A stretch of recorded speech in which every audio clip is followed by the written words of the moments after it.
Jacobian को किस नामों से जाना जाता था? तो जैकोबिन को सौ कुलात के नाम से जाना जाता था।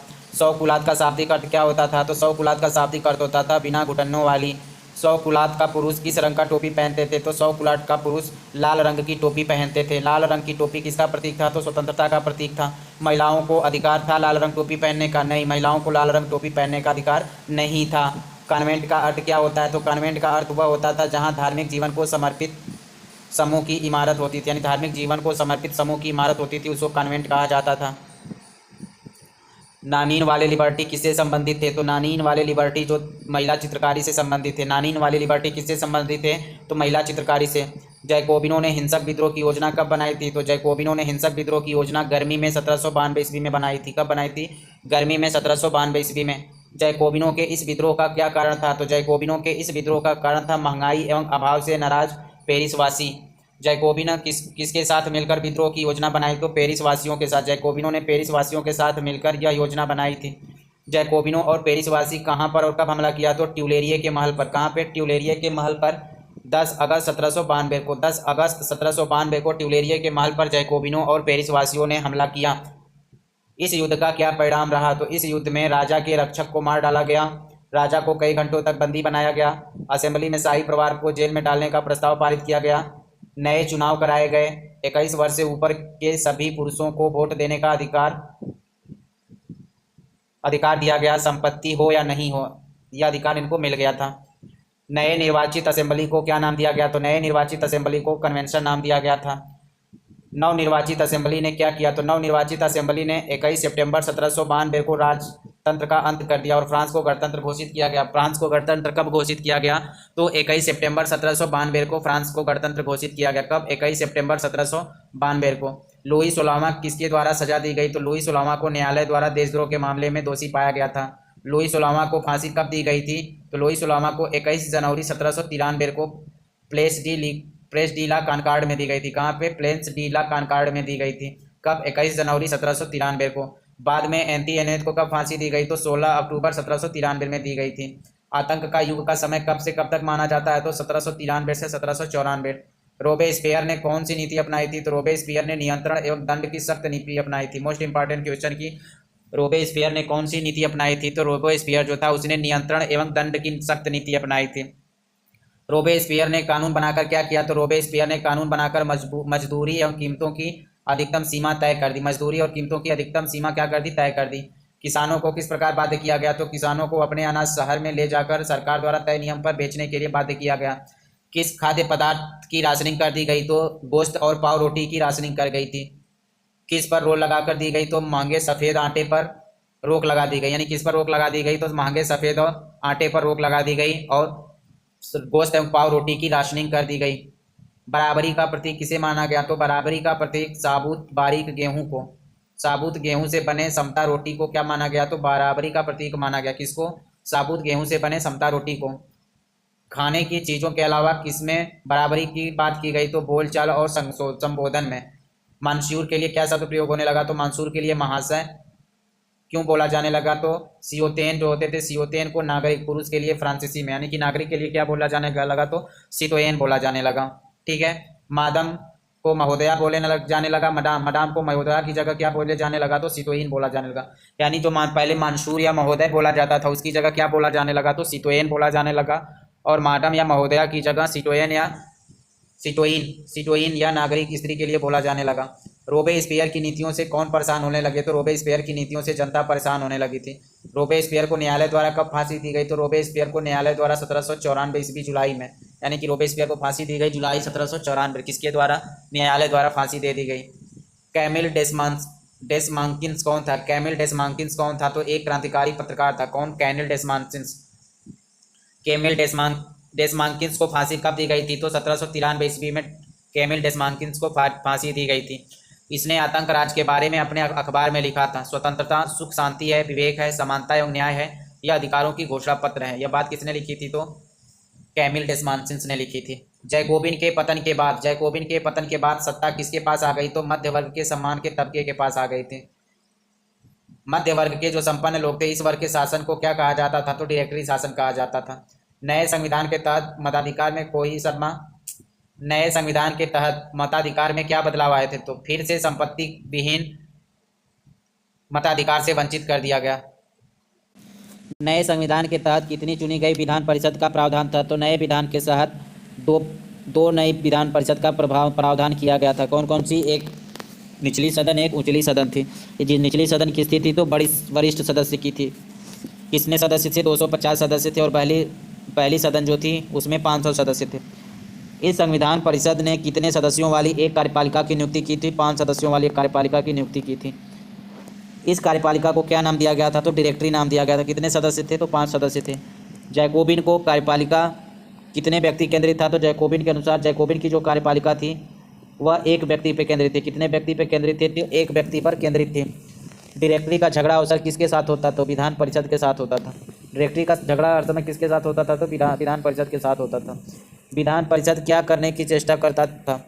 तो डायरेक्टरी को बर्खास्त करने की चेष्टा करता था विधान परिषद। डायरेक्टरी और विधान परिषद के झगड़े में किसका उदय हुआ? तो डायरेक्टरी और विधान परिषद के झगड़े में नेपोलियन बोनापार्ट का झगड़ा हुआ।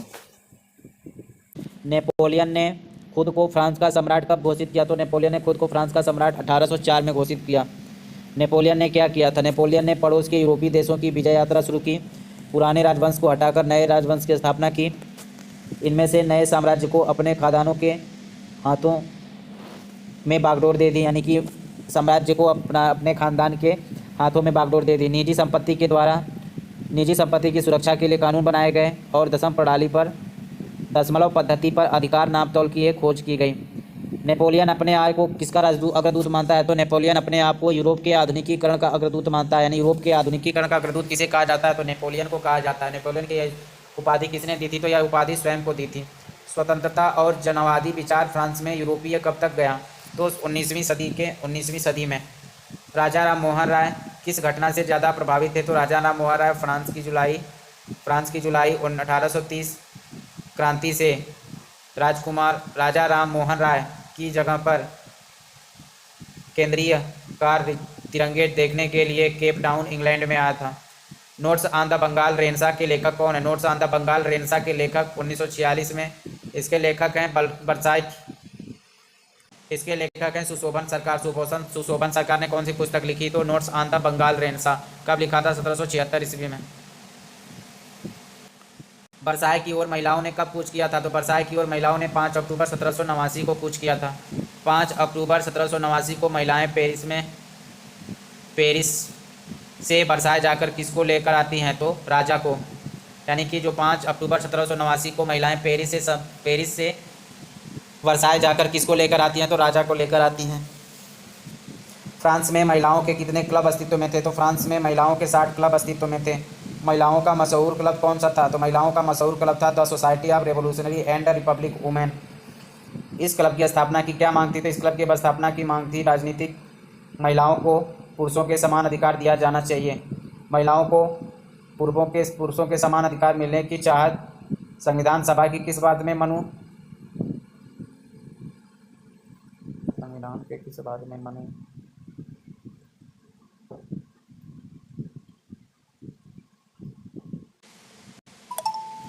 प्रारंभिक वर्साय महल में महिलाओं के लिए सुधार के लिए किस सरकार ने कानून बनाया? तो क्रांतिकारी सरकार ने। महिला क्लबों को क्यों बंद किया गया था? तो क्लबों को बंद करने के पीछे बताया गया कि आतंक के राज के कारण। फ्रांस की महिलाओं को कब मताधिकार हासिल हुआ था? तो फ्रांस की महिलाओं को 1946 में मताधिकार हासिल हुआ था। 1791 ईस्वी में महिला एवं नागरिक अधिकार घोषणा पत्र किसने दिया था? तो 1791 में महिला एवं नागरिक अधिकार घोषणा पत्र ओलंबा द गूज ने दिया था। किसने दिया था? ओलंबा द गूज ने दिया था।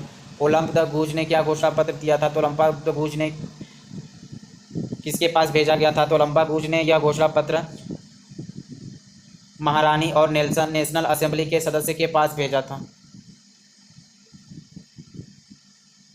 ओलंबे द गूज की महिला क्लबों को जबरदस्त बंद के विरोध में जैकोबिन सरकार की आलोचना की। यानी कि ओलंबा द गूज के महिलाओं क्लब को जबरदस्ती बंद कराने के विरोध की आलोचना किसने की थी? तो जैकोबिन सरकार ने आलोचना की थी। कब बंद करने का आदेश दिया गया था? तो 1793 में दिया गया था। ओलंब द गूज के ऊपर किसके द्वारा देशद्रोह का मुकदमा चला था? तो ओलंब गूज के ऊपर नेशनल कॉन्फ्रेंस द्वारा। किसके द्वारा? नेशनल कॉन्फ्रेंस द्वारा 1793 ईस्वी में अंतर्राष्ट्रीय स्तर पर क्या हुआ था? विवाद देखने को मिला था। महिलाओं क्लबों को बंद करके महिला क्लबों को बंद करके उचित किसान किसने ठहराया था? तो जैकोबिन का, यानी महिला क्लबों को उचित किसने ठहराया था? तो जैकोबिन राजनीतिक सोमेट ने। किसने? सोमेट ने उचित ठहराया था। महिला क्लबों के बंद करने को उचित ठहराया था जैकोबिन राजनीतिक सोमेट ने। और किसने विरोध किया था? तो विरोध करने वालों में कौन था?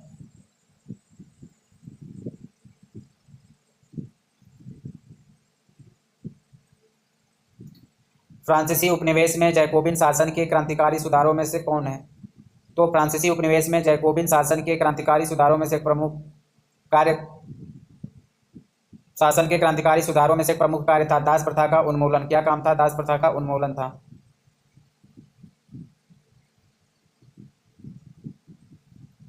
कैरेबियाई उपनिवेश कौन कौन से थे? तो कैरेबियाई उपनिवेश जो थे मार्टिक थे, गोडेल्प थे और सैन डोमिंगो थे। ये क्या थे? तो ये कैरियाई उपनिवेश थे।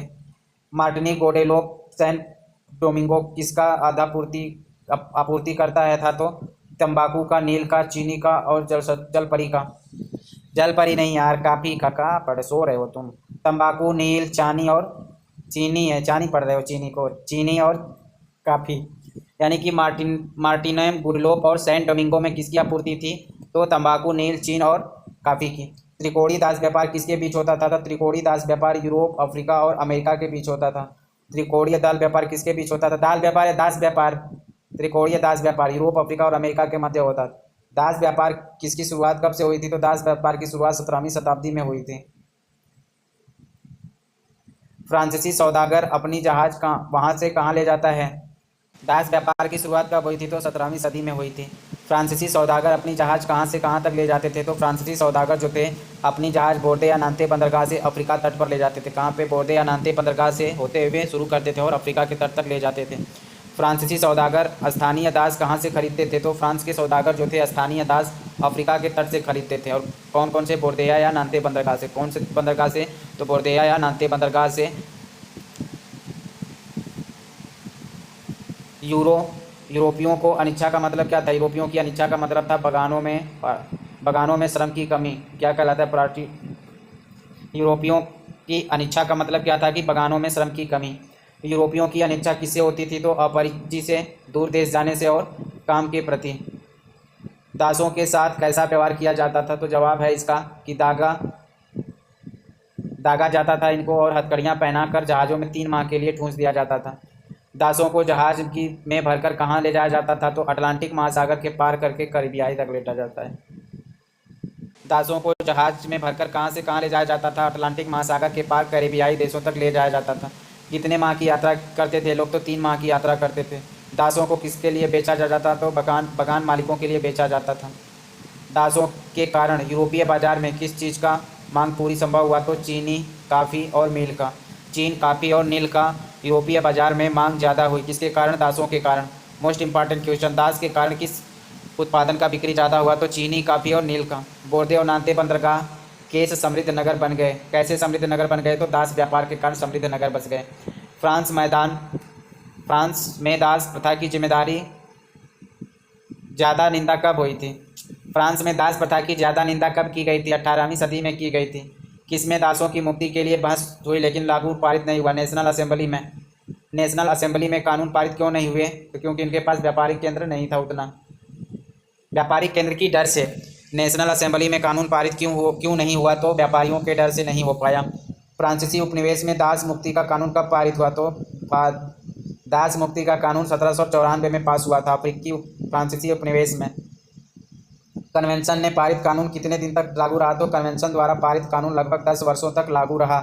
दास प्रथा का उन्मूलन किसने फिर से किया? तो दास प्रथा का उन्मूलन नेपोलियन ने किया था। कितने किया था? नेपोलियन ने किया था। कब? 1804 ईस्वी में, जब राजा बना था वो। दास मुक्ति प्रथा फिर से शुरू होने से किसे फायदा हुआ? तो बगान मालिकों को हुआ।